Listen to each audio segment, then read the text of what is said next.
Je parle pas pour me plaindre, je parle pour respirer.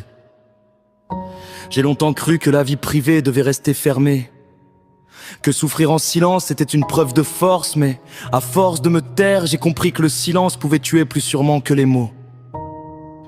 Alors je parle, pas pour exposer, pas pour accuser. Je parle parce que mon cœur en a besoin et peut-être que le tien aussi. J'ai connu la perte, celle qui laisse un vide que rien ne remplace. J'ai connu le travail qu'on perd, les repères qui s'effondrent, la fatigue mentale qu'on ne voit pas, celle qu'on appelle faiblesse quand on ne la comprend pas. J'ai connu la séparation, celle qui brise plus que deux adultes, celle qui touche un enfant, celle qui te laisse avec des si j'avais su et des j'aurais dû qui tournent en boucle. J'ai une maladie invisible, elle ne se voit pas sur le visage, mais elle dérègle tout à l'intérieur. Les émotions trop fortes, les mots qui dépassent la pensée, les silences qui font mal, les colères que je n'ai pas toujours su retenir. Je ne dis pas ça pour excuser, je dis ça pour expliquer, parce que comprendre c'est parfois la première étape pour guérir. J'ai fait du mal, j'ai aussi été blessé.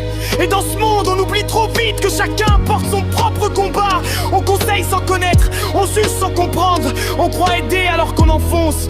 Un couple, une famille, ce n'est pas un terrain public. Ce sont des cœurs, des histoires, des équilibres fragiles. Quand on s'y mêle sans y être invité, on peut détruire sans s'en rendre compte.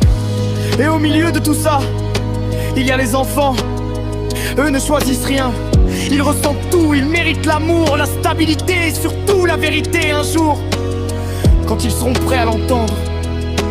Aujourd'hui, je ne cherche pas à rattraper le passé, je cherche à avancer droit, à accepter qui je suis, à apprendre, à réparer ce qui peut l'être et à vivre avec ce qui ne le pourra jamais. Je parle avec mon cœur, pas pour être applaudi, pas pour être plein, mais parce que si une seule personne se reconnaît, si une seule personne se dit « Il a raison, je dois parler moi aussi », alors ces mots auront servi. On n'a qu'une vie, un cœur, une âme, et parfois, le plus grand courage, c'est d'oser dire « J'ai mal ». Mais je suis encore là.